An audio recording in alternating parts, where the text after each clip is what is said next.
Es evidente que si hacemos todo el esfuerzo por razonar bien y por razonar cada vez mejor, como lo hacen Harry y sus demás compañeros, es porque nos interesa ser mejores pensadores, pues hay una relación muy estrecha entre razonar bien y pensar mejor. Sin embargo, son dos cosas distintas. El buen razonamiento, del que se ocupa la lógica, tiene que ver con el empleo de reglas que nos permiten pasar ordenadamente de una proposición a otra, o al menos con encontrar algunos criterios generales que nos ayuden a examinar en circunstancias concretas si algo que decimos es una razón, si es una buena razón y por qué es una buena razón e incluso una razón que pueda justificar que emprendamos una acción. Hasta ahí el buen razonamiento. El buen pensamiento, en cambio, es algo más complejo. No pensamos mejor porque cumplamos ciertas reglas, sigamos unos pasos o nos sometamos a un programa de entrenamiento. El buen pensamiento es algo que no se puede enseñar. Y ello por una razón básica, porque pensar es algo que ya hacemos. Bien o mal, pero ya pensamos. Nadie nos tiene que enseñar a pensar, porque ya sabemos hacerlo. El pensamiento es un hábito, una función vital, como la de respirar o hacer la digestión. Sin duda, quien mejor ha expresado esta idea del pensamiento como hábito fue John Dewey, al comienzo de su libro Cómo pensamos, una de sus más bellas obras educativas y tal vez una de las inspiraciones esenciales de filosofía para niños. Dice Dewey al puro comienzo de su libro: nadie puede decirle a otra persona cómo debe pensar, del mismo modo que nadie debe instruirlo en cómo ha de respirar o hacer que circule su sangre. No obstante, es posible indicar y describir a grandes rasgos las distintas maneras en que los hombres piensan realmente. Algunas de ellas son mejores que otras y se pueden enunciar las razones por las cuales son mejores. Quien comprende cuáles son las mejores maneras de pensar y por qué son mejores, puede, si lo desea, modificar su propia manera de pensar para que resulte más eficaz, es decir, para realizar mejor el trabajo que el pensamiento es capaz de realizar y que otras operaciones mentales no pueden llevar a cabo con la misma eficacia. Me encanta este texto, porque al subrayar que el pensamiento es un hábito, como otras funciones corporales, si bien nadie ha de enseñárnoslo, podemos aprenderlo y perfeccionarlo por nuestra cuenta, al modo como el atleta puede mejorar sus hábitos de respiración. A él nadie le enseña a respirar, pues ya sabe hacerlo, pero puede aprender a respirar mejor. Algo semejante ocurre con el pensamiento. En efecto, nadie nos puede enseñar a pensar, pero nosotros podemos aprender a pensar mejor.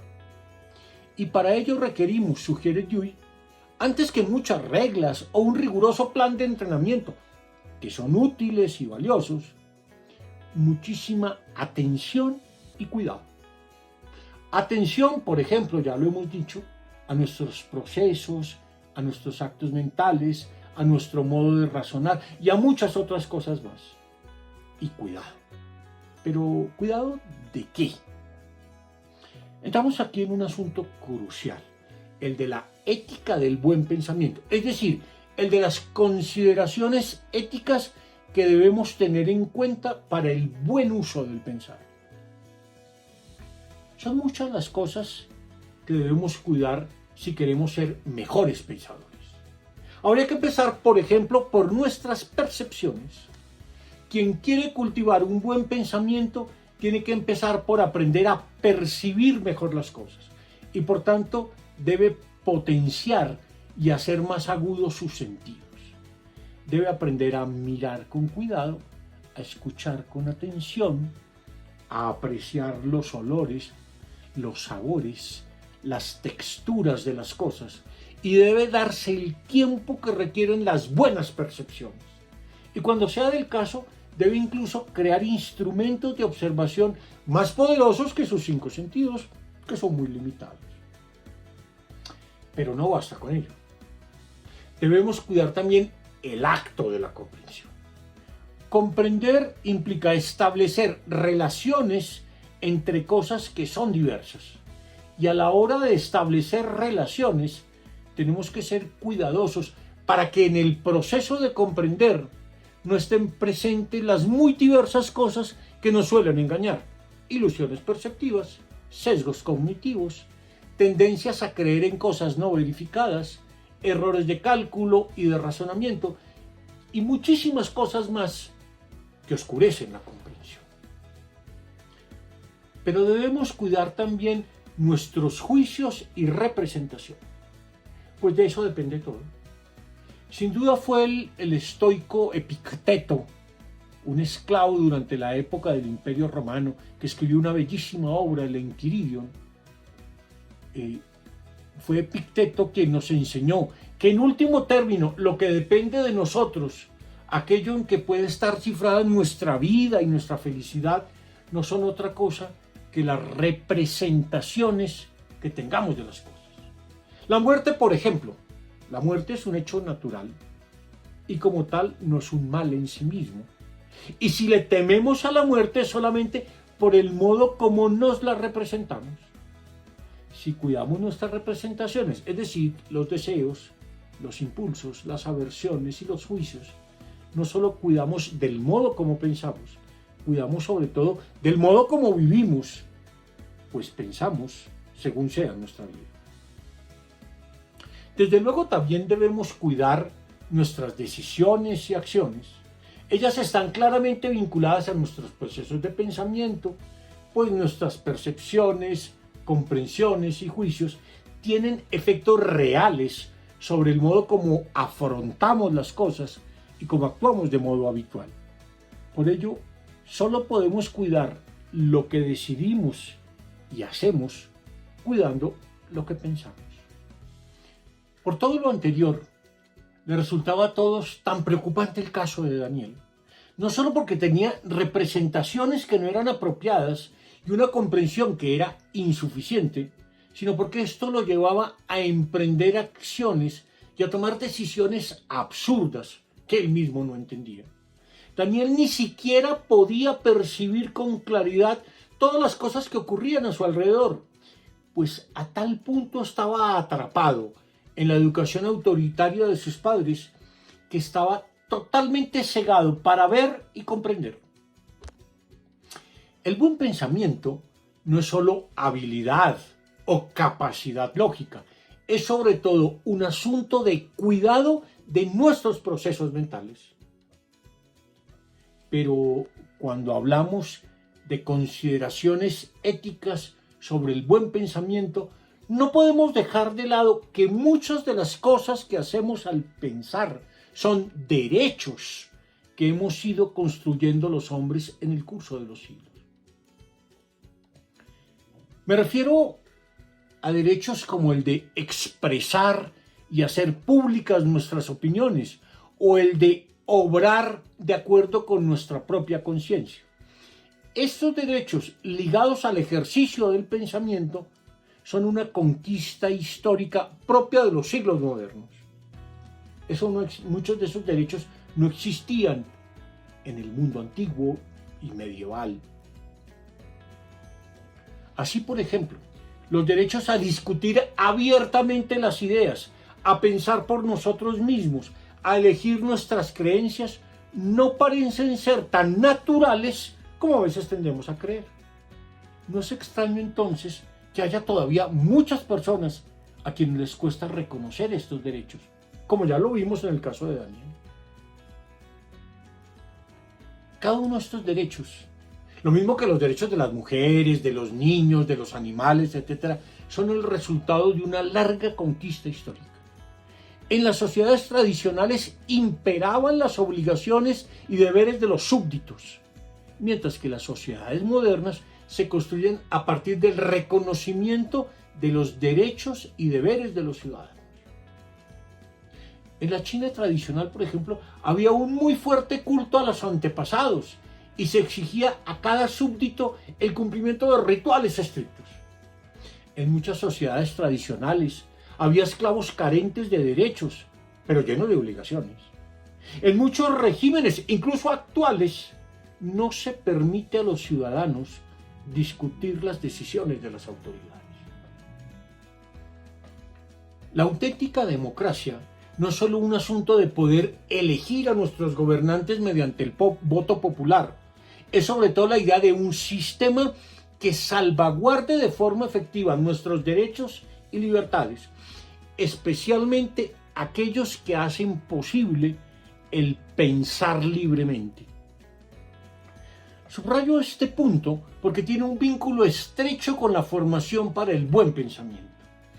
Así como el ejercicio libre del pensamiento es una condición para vivir democráticamente, así también la democracia requiere de ciudadanos que se preparen para discutir de forma abierta y razonable. Una obra como El descubrimiento de Harry, que se propone ayudarnos a pensar sobre el pensamiento, que nos invita a comprender las reglas del pensar, solo es concebible dentro del marco de una educación orientada a formar ciudadanos democráticos.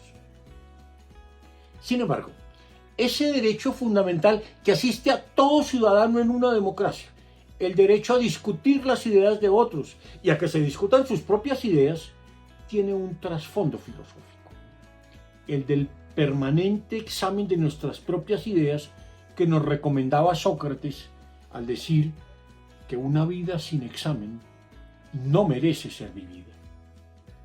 Ahora bien, el derecho a pensar por uno mismo implica a su vez que nadie puede obligarnos a pensar en contra de nosotros mismos.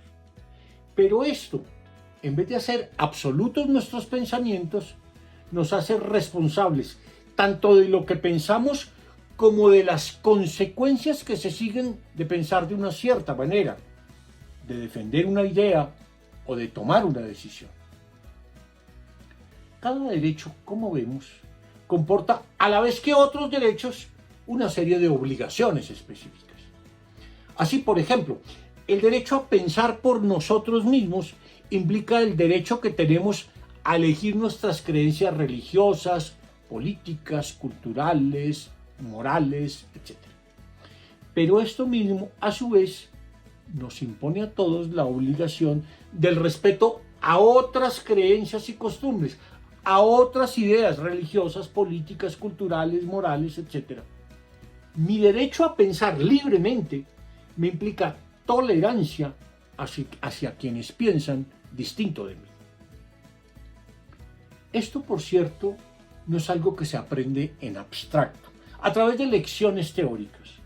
Se puede ver claramente en la historia de Harry y sus demás compañeros, que se aprende solo en la medida en que conviven en un mismo curso personas tan diferentes como las que conforman esta comunidad escolar.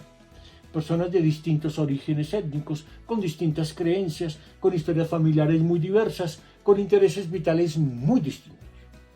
El derecho a pensar libremente se construye en el marco de la diversidad étnica, religiosa, política, cultural, etc.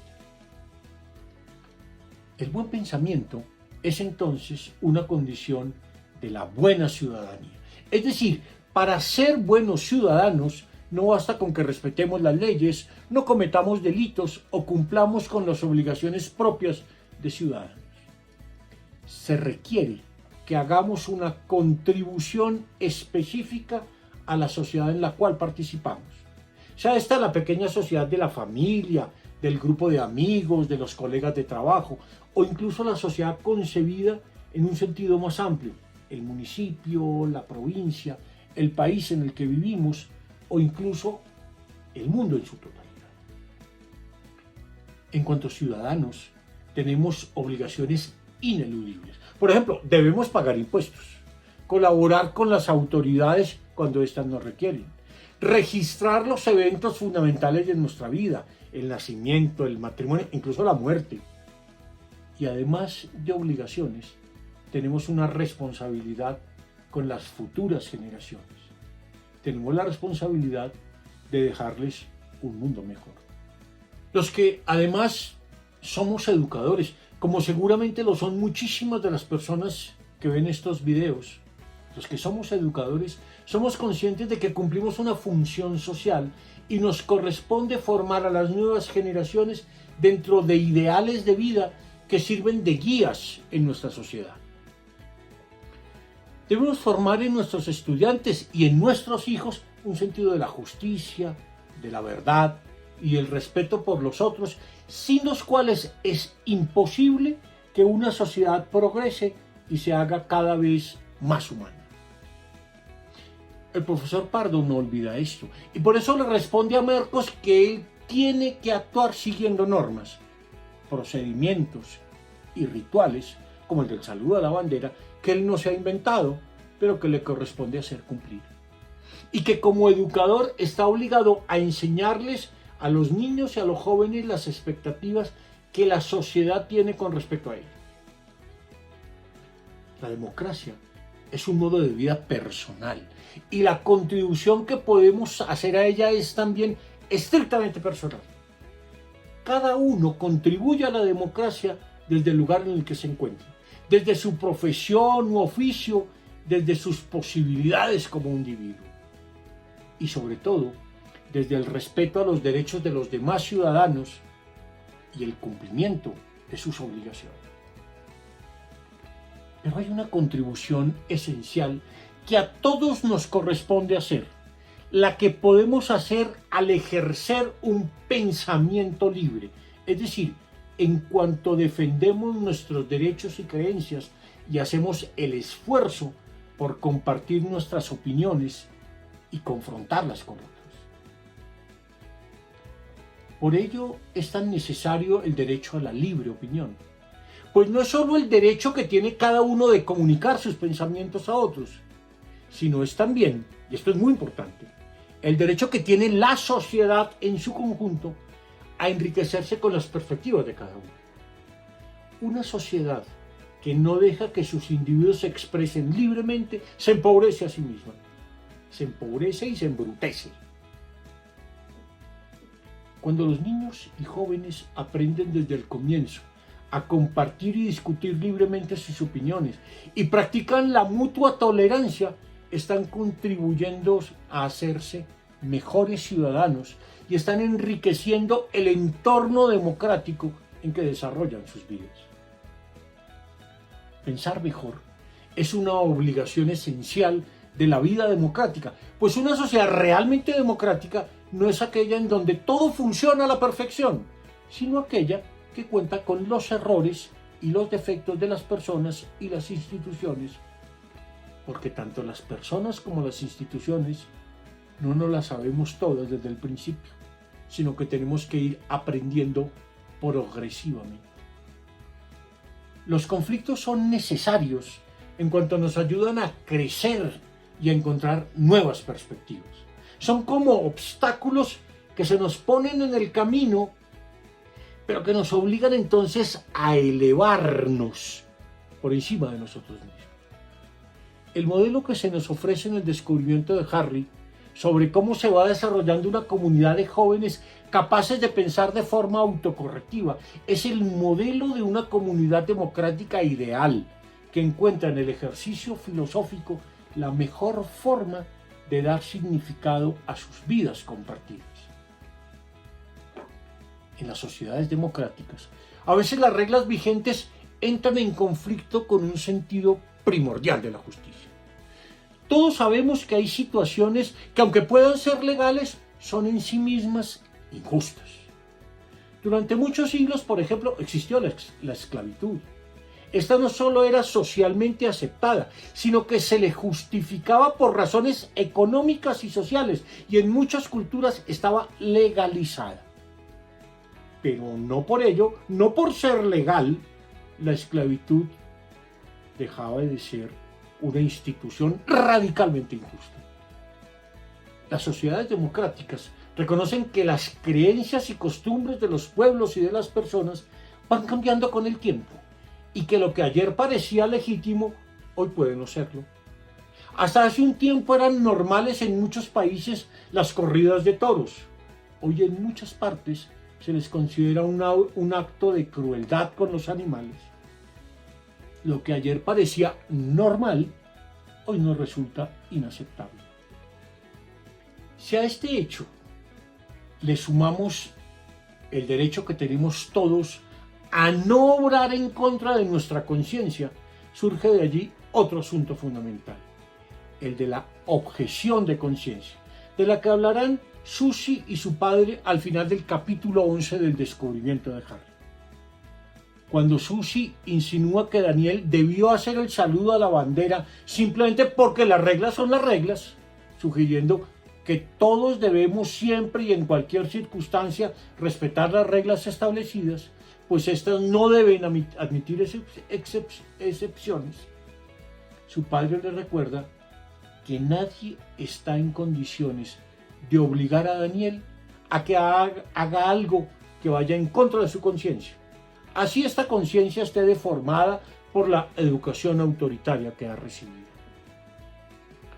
La objeción de conciencia es también un derecho que complementa el que tal vez sea el derecho más universal de todos, el derecho a la libertad de pensamiento. Pues este derecho a pensar libremente es válido incluso cuando pienso en contra de la opinión de todos los demás. En una democracia, entonces, no puede haber por principio delitos de opinión. Yo puedo opinar lo que quiera. No puedo hacer lo que quiera, pero puedo opinar lo que quiera. No hay delitos de opinión en la democracia. Se trata, de nuevo, de esa norma esencial de la tolerancia hacia las opiniones ajenas que expresa tan bellamente esa frase que se le suele atribuir a Voltaire. No estoy de acuerdo con tu opinión, pero estaría dispuesto a ofrecer mi vida por defender el derecho que tienes a expresarla. La libertad de pensamiento es la regla por excelencia de la vida democrática, pero para que ésta sea posible debemos ser cuidadosos con lo que pensamos. El buen pensamiento, que quiere ayudar a formar filosofía para niños, y especialmente un texto como este del descubrimiento de Harry, no es posible si el ejercicio de pensar no nos ennoblece a cada uno de nosotros como personas, sino da un sentido ético mucho más profundo a nuestras vidas.